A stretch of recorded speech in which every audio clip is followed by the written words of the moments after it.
क्या आपने कभी उस अद्भुत रहस्य के बारे में सुना है जिसमें कहा जाता है कि स्वयं देवों के देव महादेव एक पवित्र भूमि में बंधे हुए हैं? आज मैं आपके सामने एक ऐसी गूढ़ और विस्मृत कथा प्रस्तुत करने जा रहा हूं जो इतिहास की धूल में कहीं दब गई थी। यह केवल एक कहानी नहीं, बल्कि आस्था, रहस्य और सनातन परंपरा का ऐसा अध्याय है जिसे जानकर मन भीतर तक कंपित हो उठेगा और नेत्र स्वतः ही श्रद्धा से भर जाएंगे। यह कथा है उस परम शिव की जो काल से परे हैं, जो संहार और सृजन दोनों के स्वामी हैं, और जिनके विषय में कहा जाता है कि वे आज भी एक पवित्र मरुभूमि में विराजमान हैं, किंतु स्वतंत्र नहीं। बहुत से लोग इसे कल्पना कहकर टाल देते हैं, पर हमारी प्राचीन परंपराओं में ऐसे अनेक संकेत मिलते हैं जो इस रहस्य की ओर इशारा करते हैं। नमस्कार प्रिय दर्शकों, एक बार फिर आपका हार्दिक स्वागत है आपके अपने आध्यात्मिक मंच वास्तु बाय पीडल पर। आज का यह विशेष प्रसंग न केवल आपकी जिज्ञासा को जागृत करेगा, बल्कि आपके अंतर्मन को भी स्पर्श करेगा। कथा आरंभ करने से पूर्व एक विनम्र अनुरोध। शास्त्रों में कहा गया है कि अधूरी कथा का फल अधूरा रह जाता है, इसलिए कृपया इस दिव्य प्रसंग को अंत तक अवश्य सुनें। और यदि आपके हृदय में माता के लिए सच्चा स्नेह है तो इस वीडियो को पसंद करें, चैनल को सब्सक्राइब करें और टिप्पणी में मान लिखकर अपनी भावना व्यक्त करें। अब आइए प्रवेश करते हैं उस युग में जब धरती की प्रकृति आज जैसी नहीं थी। यह प्रसंग उस समय का है जब त्रेता युग अपने उत्कर्ष पर था। धर्म का प्रकाश चारों दिशाओं में फैला हुआ था और पूरी पृथ्वी एक ही आध्यात्मिक चेतना से जुड़ी हुई थी। मानव, प्रकृति और देव तीनों के बीच संतुलन था। उस काल में अरब की भूमि शुष्क और निर्जन नहीं थी। वह क्षेत्र हरियाली से भरा हुआ था, जहां नदियां प्रवाहित होती थीं और वातावरण में तप, साधना और शांति का वास था। इसी पावन क्षेत्र के केंद्र में स्थित था एक भव्य और दिव्य शिवधाम, मक्केश्वर महादेव का मंदिर। आज जिस स्थान को संसार मक्का के नाम से जानता है, उसका प्राचीन उल्लेख ग्रंथों में मक्केश्वर के रूप में मिलता है। संस्कृत मूल से निकला यह नाम मोक्ष और ईश्वर के मिलन का प्रतीक माना जाता था, अर्थात वह स्थान जहां आत्मा को मुक्ति का मार्ग प्राप्त होता है। मान्यता है कि सृष्टि के प्रारंभिक काल में स्वयं भगवान शिव ने इस भूमि को अपनी साधना के लिए चुना। यहीं उन्होंने एक अद्भुत शिवलिंग की स्थापना की जो किसी मानव द्वारा निर्मित नहीं था। यह शिवलिंग स्वयंभू था, स्वतः प्रकट हुआ।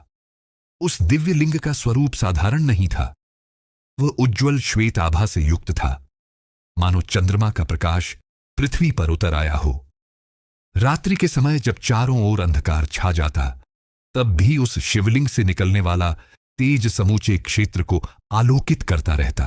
प्रातःकाल जब सूर्य की पहली किरण उस पावन स्वरूप को स्पर्श करती तो ऐसा प्रतीत होता मानो महाकाल स्वयं अपने प्रकाश से संपूर्ण ब्रह्मांड को आशीष दे रहे हों। इस दृश्य को देखने मात्र से भक्तों का हृदय आनंद से भर उठता था। मक्केश्वर महादेव की महिमा केवल पृथ्वी तक सीमित नहीं थी, उनकी कीर्ति स्वर्ग और अन्य लोकों तक फैली हुई थी। देवग, गंधर्व, किन्नर नियमित रूप से यहां दर्शन के लिए आते थे। यह धाम केवल मानवों का तीर्थ नहीं, बल्कि देवताओं की आराधना स्थली भी था। कहा जाता है कि देवराज इंद्र भी किसी बड़े निर्णय से पूर्व मक्केश्वर महादेव के चरणों में शीश नवाते थे। सृष्टिकर्ता ब्रह्मा जब भी रचना के किसी रहस्य में उलझते तो वे भी इसी स्थान पर आकर महाकाल से मार्गदर्शन प्राप्त करते थे। और हर पूर्णिमा की रात्रि में जब चंद्रमा अपने पूर्ण स्वरूप में होता, तब स्वयं माता पार्वती अपनी आधी शक्ति के साथ इस धाम में प्रकट होती थी। वह दृश्य आज भी साधकों की चेतना में एक दिव्य स्मृति बनकर जीवित है। जब उनके कोमल चरण मंदिर की पवित्र भूमि पर पड़ते तो उनकी पदध्वनि किसी अलौकिक राग की तरह पूरे मक्केश्वर नगर में फैल जाती। ऐसा लगता मानो पत्थर भी संगीत सुन रहे हों। वे शुभ्र चांदनी जैसे वस्त्र धारण करती, जिन पर दिव्यता झलकती थी। उनके ललाट पर चंदन की सौम्य रेखा चमकती और हाथों में रुद्राक्ष की माला सृष्टि की धड़कनों के साथ थिरकती। माता पार्वती अत्यंत शांति से महादेव की परिक्रमा करती और उसी क्षण संपूर्ण मंदिर एक जीवंत चेतना से भर उठता। वह दृश्य यथार्थ नहीं, किसी दिव्य स्वप्न जैसा प्रतीत होता था। उन दिनों अरब की धरती केवल रेत और तपते सूर्य की पहचान नहीं थी। वह भूमि शिव भक्तों की आस्था से सिंचित थी। वहां रहने वाले जन महादेव की उपासना करते थे। उनकी बोली में भी संस्कृत की मधुरता बहती थी। वे शिव को अल्लाह नाम से पुकारते थे, जिसका मूल संस्कृत के अलख शब्द से जुड़ा माना जाता था। अलख अर्थात जो नेत्रों से अदृश्य हो परंतु कण कण में व्याप्त हो। अलख निरंजन वह तत्व जो कभी बंधन में नहीं बनता। दिन के पांचों पहर वे आराधना करते थे। प्रातः सूर्य के उदय पर, मध्याह्न में, संध्या के समय, रात्रि में और फिर अर्धरात्रि के मौन में। यह साधना आज भी किसी न किसी रूप में जीवित दिखाई देती है।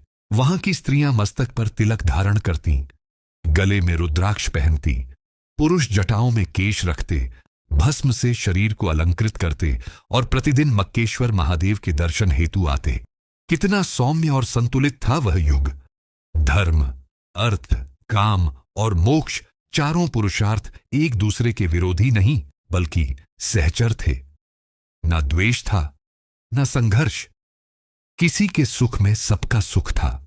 सभी स्वयं को एक ही परम सत्ता की संतान मानते थे। पर समय की गति कभी स्थिर नहीं रहती। युग बदलते हैं। त्रेता बीता, द्वापर ढला और फिर धीरे धीरे कलयुग की छाया फैलने लगी। जैसे जैसे धर्म का प्रकाश मंद पड़ा, वैसे वैसे अभिवक का अंधकार गहराता चला गया। मक्केश्वर नगर भी इस परिवर्तन से अछूता ना रह सका। भक्ति का स्थान कर्मकांड ने ले लिया। प्रेम की जगह परंपराओं का बोझ आ गया। आस्था सूखने लगी, भावनाएं यांत्रिक बन गईं और फिर आई वह रात, कलयुग की सबसे भयावह अमावस्या। वही रात जब एक घिनौना षड्यंत्र रचा गया। कुछ स्वार्थ से अंधे और शक्ति के लोभी लोगों के मन में एक विकृत विचार ने जन्म लिया। उन्होंने सोचा, यदि इस शिवलिंग को छिपा दिया जाए तो इसकी दिव्यता केवल हमारे अधिकार में आ जाएगी। मानव की यह मूर्खता इतिहास में बार बार दोहराई गई है। क्या वे यह भूल गए थे कि शिव को बांधा नहीं जा सकता? महाकाल अनंत हैं, सर्वत्र हैं, सर्वव्यापी हैं। उन्हें कोई दीवार, कोई पत्थर, कोई सीमा नहीं रोक सकती। पर अज्ञान सदैव सत्य के सामने अंधा ही रहता है। अब सुनिए उस काली रात की कथा, जिसे सुनकर आज भी आत्मा सिहर उठती है। वह अमावस्या की रात्रि थी। आकाश इतना सुना था कि तारे तक भय से ओझल हो गए थे। पवन ने अपनी चाल थाम ली थी। प्रकृति मानो किसी अनहोनी की प्रतीक्षा में जड़ हो गई थी। मक्केश्वर मंदिर के गर्भगृह में शिवलिंग अपनी दिव्य प्रभा से प्रकाशमान था। पर उस रात कोई भक्त उपस्थित नहीं था। कारण स्पष्ट था, षड्यंत्र। रात्रि के सन्नाटे में वे दुष्ट चुपचाप मंदिर में दाखिल हुए। उनके हाथों में भारी शिलाखंड थे। एक एक कर उन्होंने शिवलिंग के चारों ओर एक अंधकारमय आवरण खड़ा करना आरंभ किया। पहला पत्थर रखा गया, धरती थरथरा उठी। दूसरा पत्थर रखा गया, आकाश में गर्जना गूंजी। तीसरे पत्थर के साथ ही मूसलधार वर्षा आरंभ हो गई। वह वर्षा साधारण नहीं थी, वह देवताओं के अश्रु थे।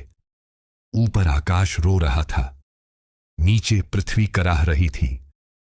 लेकिन वे लोग इसे मात्र प्रकृति का खेल समझते रहे। अज्ञान ने उनकी दृष्टि को ढक रखा था।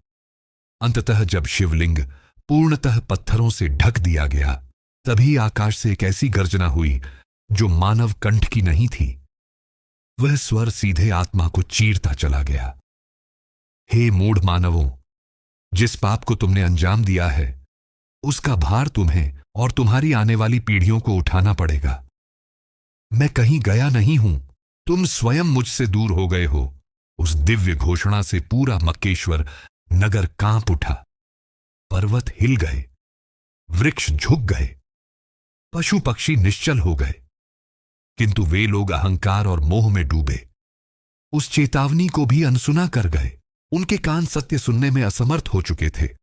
और यहीं से आरंभ हुआ वह रहस्य जो आज भी समय की परतों में छुपा हुआ है। उस अंधेरी रात की वेदना को भाषा कभी पूरी तरह व्यक्त नहीं कर सकती। वह क्षण जब स्वयं कालों के काल महादेव को उन्हीं के अपने मानने वालों ने शिलाओं के पीछे ओझल कर दिया। उस पल शिव ने कोई शब्द नहीं कहा, पर उनका मौन भी करुणा से भरा हुआ था। कहते हैं उसी निस्तब्ध क्षण में भगवान शिव की आंखों से एक बूंद अश्रु गिर पड़ी।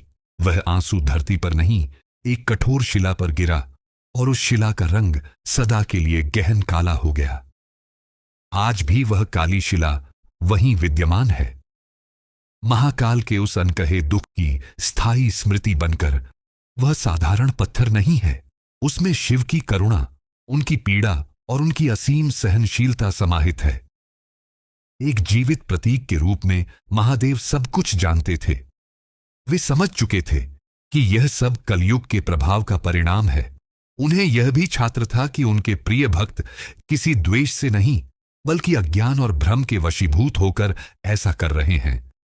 इसीलिए शिव ने ना तो किसी को श्राप दिया, ना ही क्रोधित हुए। उन्होंने केवल करुणा को चुना। अपने अंतर में उन्होंने कहा, यदि मैं इन्हें छोड़कर चला गया तो यह दिशाहीन हो जाएंगे, यह भटक जाएंगे। नहीं, मैं यहीं रहूंगा, प्रकट नहीं पर उपस्थित छिपकर। लेकिन साथ जब समय आएगा, यह स्वयं मुझे पहचान लेंगे। इसी कारण कहा जाता है कि महाकाल आज भी मक्का की भूमि में स्थित है। वे किसी बंधन में नहीं है, वे प्रतीक्षा कर रहे हैं अपने ही संतानों के जागने की। जब यह समाचार माता पार्वती तक पहुंचा कि उनके स्वामी को पत्थरों में ढक दिया गया है, तो आदिशक्ति का हृदय विचलित हो उठा। उनकी आंखों से करुणा बह निकली। वे व्यथित स्वर में बोली, स्वामी, आपने तो कहा था कि आपके भक्त आपसे प्रेम करते हैं, फिर यह क्या हुआ? उन्होंने आपको क्यों छिपा दिया? शिव ने अत्यंत शांत भाव से उत्तर दिया, हे गौरी, यह कलयुग की छाया है। यह वही भक्त हैं, बस मार्ग से भ्रमित हैं। मैं इन्हें त्याग कर नहीं जाऊंगा, मैं प्रतीक्षा करूंगा। उत्तर गहन था, पर पार्वती का मन फिर भी स्थिर ना हो सका। आदिशक्ति का करुण विलाप थमता नहीं था। उन्होंने फिर पूछा, तो क्या अब मैं आपके दर्शन नहीं कर पाऊंगी?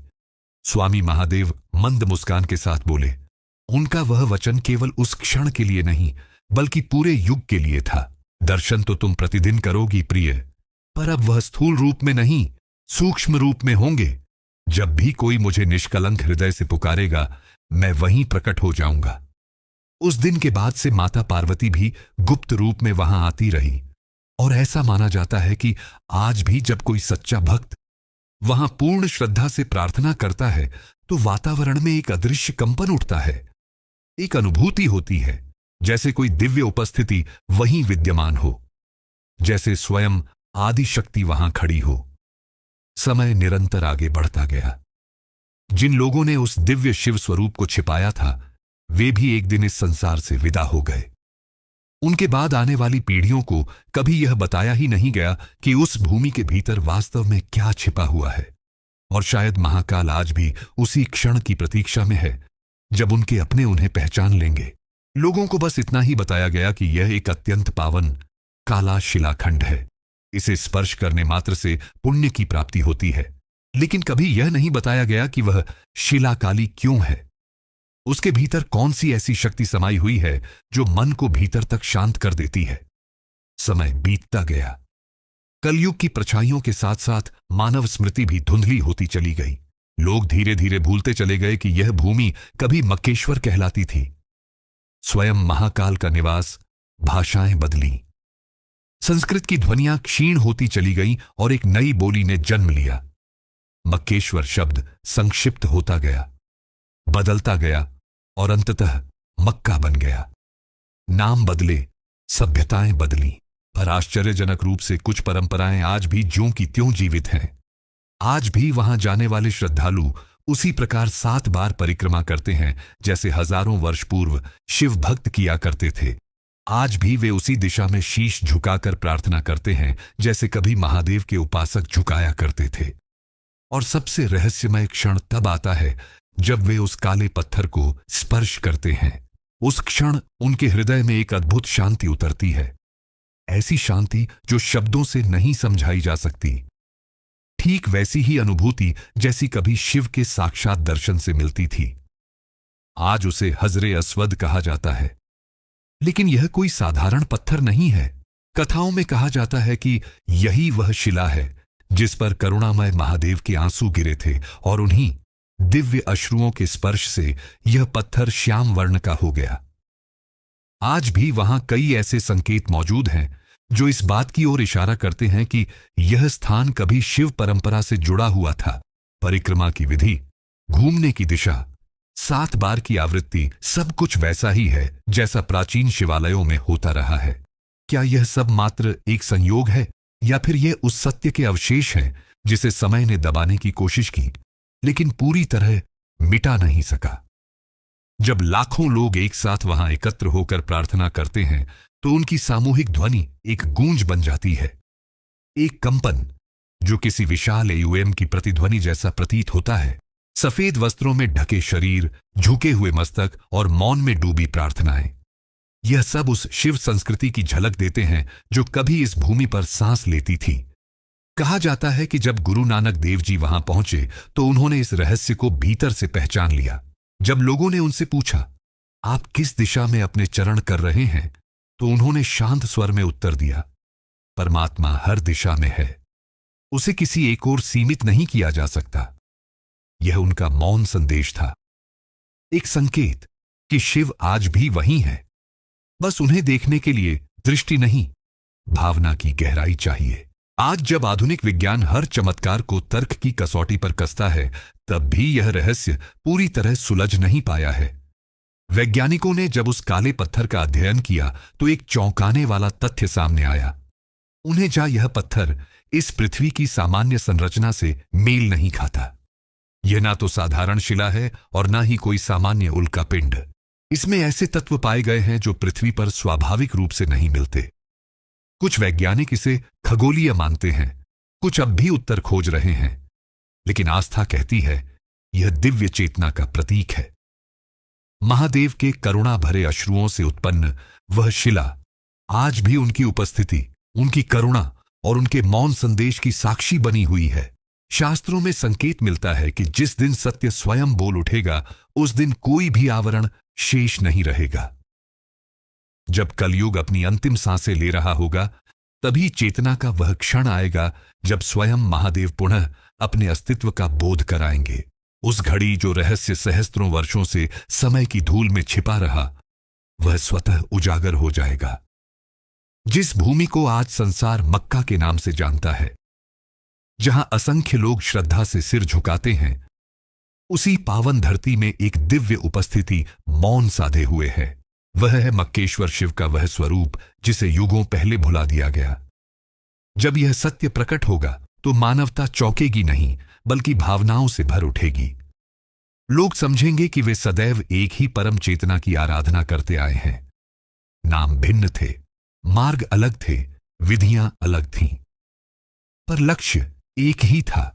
उस दिन कोई धर्म दीवार नहीं बनेगा, कोई पहचान हथियार नहीं होगी। मनुष्य मनुष्य से गले मिलेगा। आंखों में भय नहीं, बल्कि अपनापन होगा।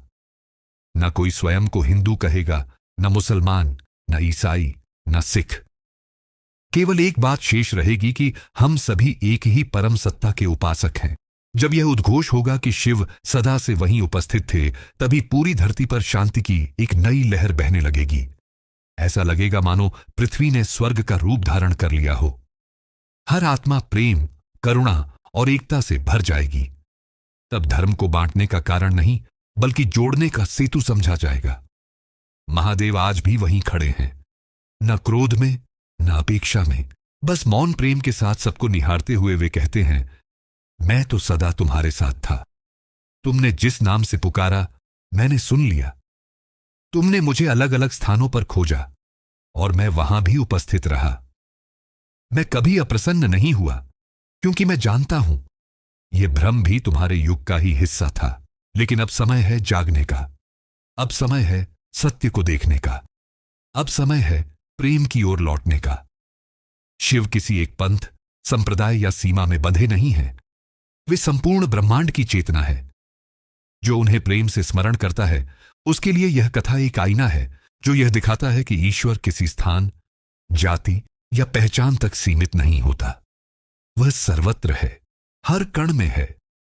आप उन्हें केदारनाथ में खोजें या काशी में कैलाश की ऊंचाइयों में देखें या मक्का की भूमि में महसूस करें, उनका अस्तित्व अडिग है। उनकी शक्ति सीमाओं से परे है और उनका हृदय इतना विशाल है कि वह भक्त और भटके हुए दोनों को समान रूप से स्वीकार करता है। यदि वे चाहते तो क्रोध में आकर सृष्टि की दिशा बदल सकते थे, पर महादेव ने दंड नहीं चुना। उन्होंने क्षमा को अपनाया, उन्होंने प्रेम को मार्ग बनाया, उन्होंने कलयुग की भूलों को समझा, पर किसी को त्यागा नहीं।